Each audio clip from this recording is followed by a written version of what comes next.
হে আল্লাহ, অসহায় নির্যাতিত ফিলিস্তিনের পাশে দাঁড়ানোর সুযোগ করে দাও।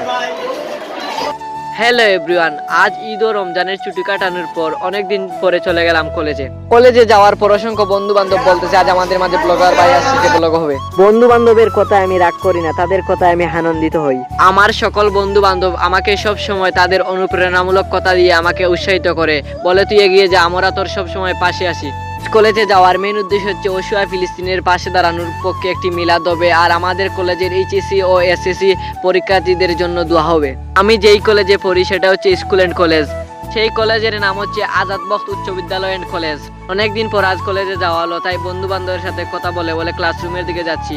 ক্লাসরুমে গিয়া দেখি কোনো বন্ধু নাই, সব বান্ধবীদের সাথে কিছু গল্প করার পর আমার সিটে বসে আমি ফ্যানের বাতাস খেয়ে আবার বেরিয়ে আসলাম। আমার আরেক বন্ধু মিথুন বলতেছে আমাকে তোর ভিডিওতে ধরা, সবসময় তো ভালো ভালো ভিডিও করে থাকিস, এগিয়ে যা, তোর সবসময় পাশে আসি। বলতেছে তোর ভিডিওতে লাইক কমেন্ট শেয়ার আসে না কেন? আমি বলি লাইক কমেন্ট শেয়ার লাগবে না, তোদের সাপোর্ট ও ভালোবাসা থাকলে আমি আরো এগিয়ে যেতে পারবো। বন্ধুরা হাত দর্শকদের উদ্দেশ্যে বলতেছে হাই গাইস।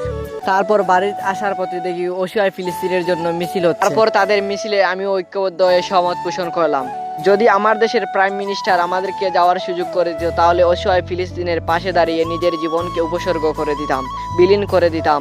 অসহায় ফিলিস্তিনের পাশে দাঁড়াবার চেষ্টা করতাম। ইসলামের জন্য মরলেও শহীদ, বাঁচলেও কাজিন, সবসময় ইসলামের পক্ষে থাকার চেষ্টা করি। মোরা ইসলাম যদি বাদ দিতে যায় সংবিধান থেকে, মোরা ইসলাম দিয়ে এই রাষ্ট্রটাকেই রাখবো ডেকে। এদেশ নাকি হুজুগে জাতির দেশ, দফায় দফায় বদলা এ জাতির রং দেং পরিবেশ। যদিও ইহুদিবাদী ইসরায়েলি সরকার আমাদের মুসলিমদের উপর এরকম অত্যাচার নির্যাতিত করতেছে, আমরা সহ্য করতে পারতেছি না। হে আল্লাহ, তোমাদের কুদরতি হেফাজতের মাধ্যমে অসহায় ফিলিস্তিনের পাশে দাঁড়াও, আর ইহুদিবাদী সরকার ইসরায়েলকে ধ্বংস করে দাও। এই ছিল আজকের ভিডিও, দেখা হবে আর কোনো নেক্সট ভিডিওতে। সবাই ভালো থাকবেন, সুস্থ থাকবেন, আল্লাহ হাফিজ।